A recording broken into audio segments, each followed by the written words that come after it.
All right, guys. Today I actually have a producer with me who is a Sync Academy and Sync Edge member, and he's living in the UK. He's from the UK, and he is working now with a US library. He just got accepted, so I was very excited to hear that. But I also want to let you guys know that this is possible. I get this question from so many international producers that live all over the world, and they want to know, can they work with US libraries and get US placements?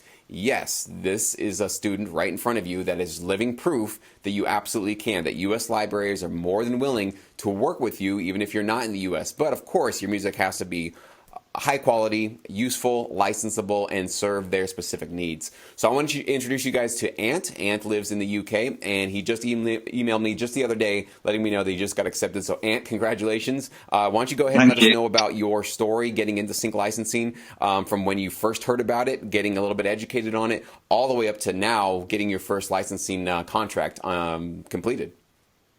Sure. Yeah, well, I'll miss out the first 30 years because it's been a long path. But basically, I've been involved in music all my life. I'm a music teacher and I've been writing for a long time, but I've not been looking at doing sort of media sync-op stuff until maybe about a year ago. And I didn't want to jump straight in and just sort of throw emails all over the place, and my music wasn't really. That's one of the things actually I learned a lot from your site is how to write the music specifically for media libraries. That's the thing that I've really learned the most, because basically my tracks up to that point were like 6-minute epic film themes, and that's not what you need really. I mean, ultimately that would be great if you had a film theme, but that's not how you get into the sync market at all. So yeah, I mean, basically I looked at I was looking up media libraries in the UK. I went to a PRS meeting, and that was the advice: is get into media libraries. So I then came back and looked at media libraries. While I was searching for those, it came up across your site as part of that search for media libraries.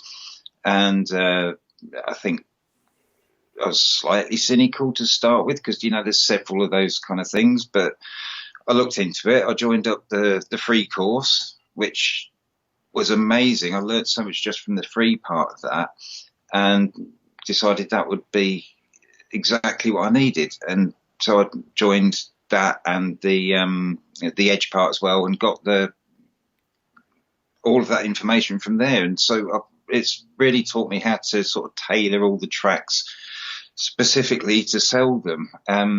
Having said that, the one that I actually got accepted in wanted them in such a specific way that I had to change them all again.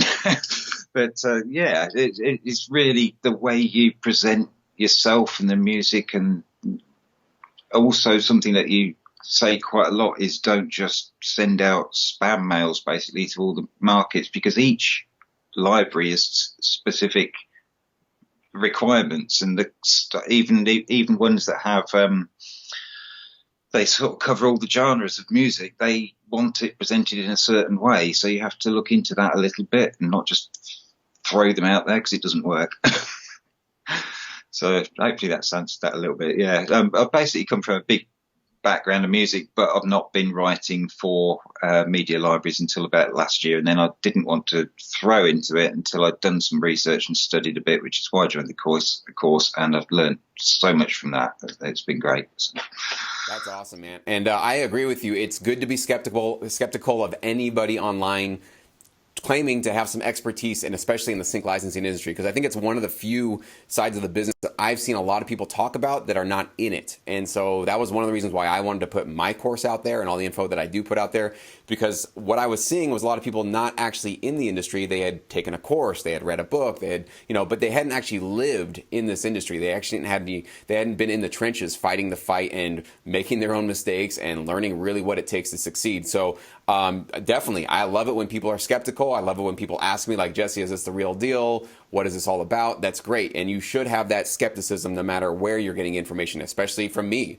Definitely ask those questions and think about whether or not I'm resonating with you. The information that I'm giving you is actually helpful and useful and actually something that you can put into practical use, because I've seen a lot of people give insights out there where there's an article saying, Well, you just need to send your music to a music supervisor, and that's how you get your music placed. But the fine print there is that the supervisor now, thanks to that article, is going to get 1,000 submissions, and a supervisor usually is not in the business of collecting music from a bunch of unknown, anonymous people, clearing it, getting them under paperwork, trusting that they didn't use samples or have a co-writer or a co-publisher that they have to go get, permission from.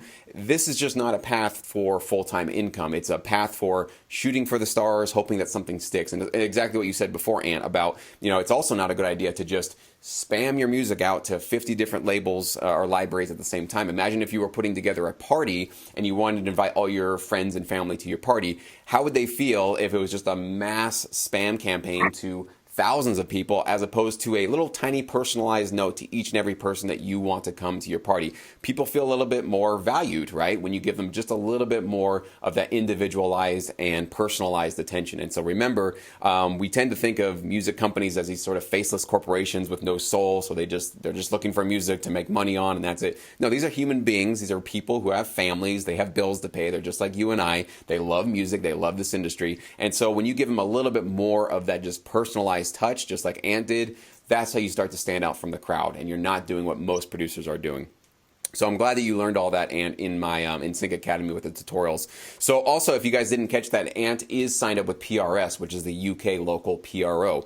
And just like you guys are seeing, you can still be a member of your local PRO anywhere in the country and work with a US library. The only thing that you have to be mindful of is when it comes to the registration process. And if you're not aware of this, maybe you'll learn this too, that when you send your tracks to that US library, they will register them through their local PRO. So if it's BMI or ASCAP, whoever they have their publishing company through, they will register your tracks. But when it comes to the writer, they will put PRS and your IPI number, your unique number that associates you with that track. So the registration process, it varies from one library to the next. Some of them it's a couple of weeks, others it's a couple of months. Some libraries also actually will wait to register your tracks until they have a confirmed placement. So definitely talk to whatever libraries you guys are working with, and Ant, you as well, and just make sure you ask them, what is your registration process? When can I expect essentially to see this show up? There is a universal registration system. So even if the US library uploads it through BMI, let's say, PRS has access to this international database. So PRS should be able to take that registration, pull it down, and show it in your local account, in your website, in your account for PRS, okay?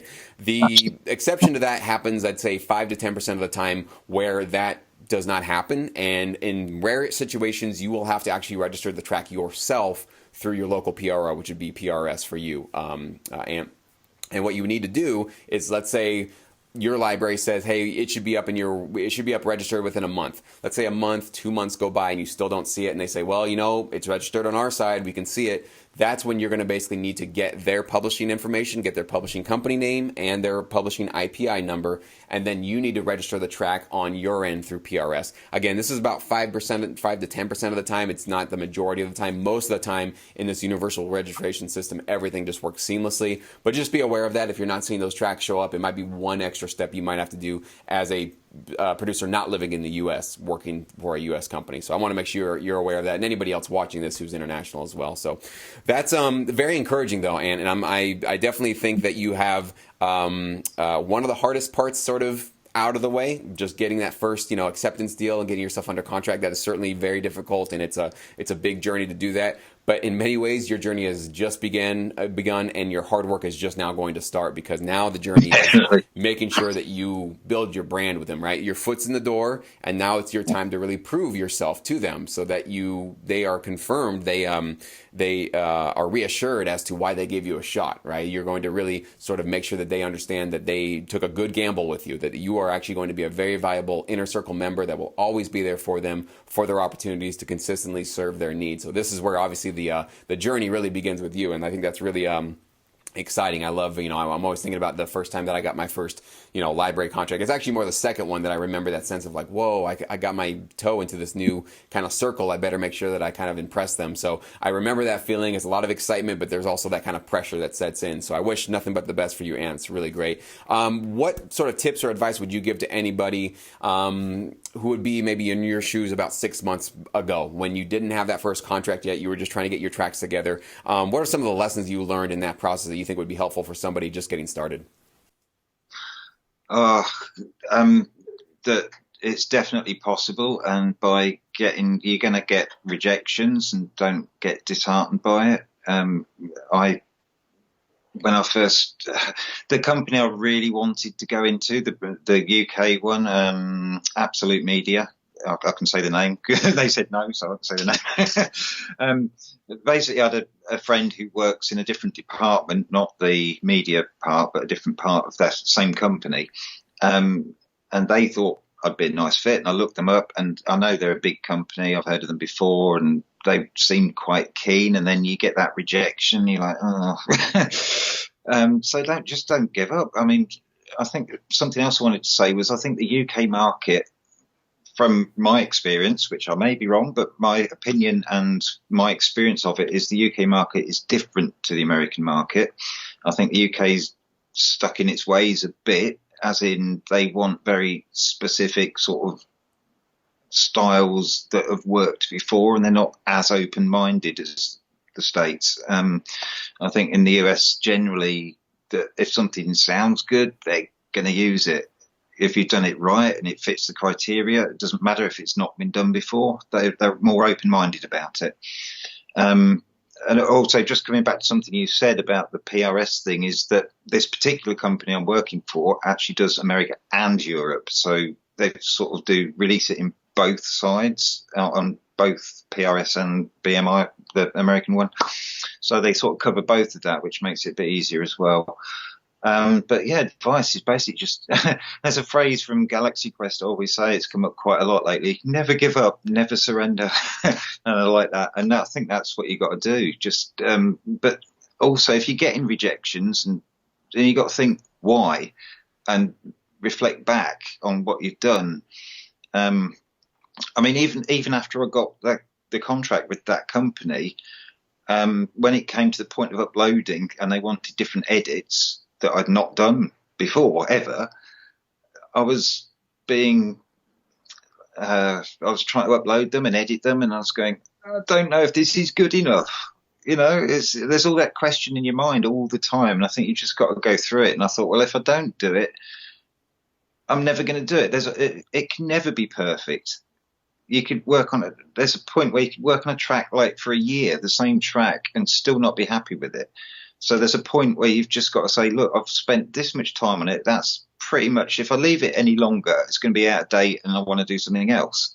So you've got to go for it, but do the best you can with it at that moment.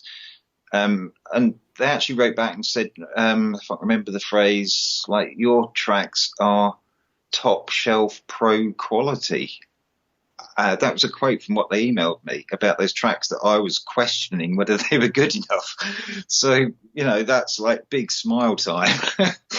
And a lot of that was, although they wanted really specific 5 versions that were not exactly what I'd learnt to do. I mean, I think you sort of suggest 2 to 3 minutes, and these wanted 1 minute 40. Give or take a few seconds. So that's already a mad edit to do. And then they need a 5-second stinger, a 30-second version, which is quite hard. That's a really tough one to do, because you've got to cram a whole track that I've already taken from like 2.5 minutes to 1 minute 40, and then get that into 30 seconds. That's a tough one. So they want the 5, the 30, and the full track, 1 minute 40, and the bed, which is like without the melody, just all the backing stuff, and then just drum and bass lines. That's another tricky one, because my music's quite sort of orchestral and electronic mixed, and so some of the tracks don't have any. There's big gaps in it where there's no drum or bass at all, and so you have to kind of edit them a little bit subtly to put some kind of bass or drum in that mix, or just use a different bit of the track only. So there's a lot of jiggling to do to specifically do what that company wants, and every company is going to want something slightly different as well. So Hope that gives you Absolutely, some yeah, that's overview great. of what I had to do. Yeah. And I'm glad you brought that stuff up because this is something that a lot of producers need to be aware of before they get accepted into a library. Is because, yeah, the minute you get accepted, it might be great. We love it. Now get to work and give us exactly what we need in the format that we need. So my guidelines and obviously the tutorials I have in Sync Academy do show you guys how to do 15, 30, drum and bass, no leads, all the sort of alternate versions you have. I can give you a couple pointers here that might be helpful. So the reason why I've always said the 2 to 3 minutes is it's been the standard I've seen in my career, but I've always said, obviously, listen to your library. So if your library says, no, we want, like you said, minute 40, obviously go with the library. Now, what's easy about your situation is that since your tracks are already in the 2 to 3 minute range, it's just a matter of cutting things out, right? It's not going to be a matter of you having to create something new, which would take probably a lot longer because now you have to create a new, bridge, or you have to make the chorus longer. It's a lot easier to reduce the length of your track because you basically just have to cut maybe, half the chorus on the first chorus. Maybe you can cut down one of the verses, right? There's things you can basically cut out and just make the track move a lot quicker and get to the end. So it's a much easier sort of fix as opposed to, oh crap, my track's only a minute long. They need it to be a minute 40. That's a lot more heavy lifting where you really have to create a lot more and extend things without it looping also, without it making it just like you can't just copy and paste that first half of the track and call that, your minute and 40. So I think you're in a better position, obviously, with that you can basically just reduce it, and that's a little bit easier. With the 30-second, my sort of golden rule that I go with is most of the time they want the biggest, beefiest part of your track in that 30 seconds. So I usually don't give them a verse or a build-up or any sort of like a lowered energy part of the track. Usually I go for that last chorus, which is for my tracks usually the most crescendoed part, the loudest part.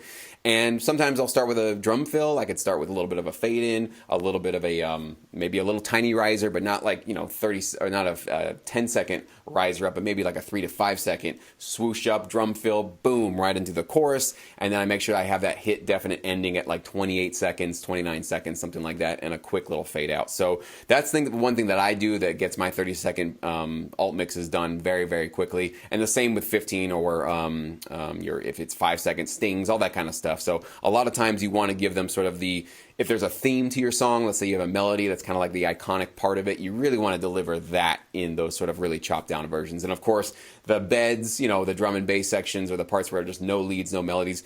If you do have large gaps where there's silence, let's say it's a minute 40 track and there's 20 seconds of silence in the middle. In my experience, you should definitely talk to your library and ask them what they want. In my experience, libraries want you to basically just cut out that silence and just go from whatever that first part was directly into the second part. They obviously don't need 20 seconds of silence to place in a TV show. It's not going to do anybody any good. So yes, once in a while for these alt mixes, you might have to do a little bit of finessing in your DAW to make sure that you do it. Obviously, be safe with that. Save as, you can save new versions of it. So you can always go back to the original and not do something so destructive that you can't get back to the original format of the track. But all good things to be aware of, all good things to know, especially after you get accepted, to understand what you're going to need to deliver to them. And of course, being able to deliver those in a timely manner, not making them wait for a month to get all the alt mixes and the demos or the stems and the different versions of the track that they really need. It's all really, really important to make sure that you are constantly delivering those final assets. So, Ant, thank you so much today. I really appreciate your time, and congrats to you on your acceptance. I wish you nothing but the best with this library and your entire licensing career moving forward into the new year. Thank you so much. You've been a great help to everything I've done, so I appreciate it. Thanks for the interview or the chat. I hope that's been useful to some new people that are going through the same thing.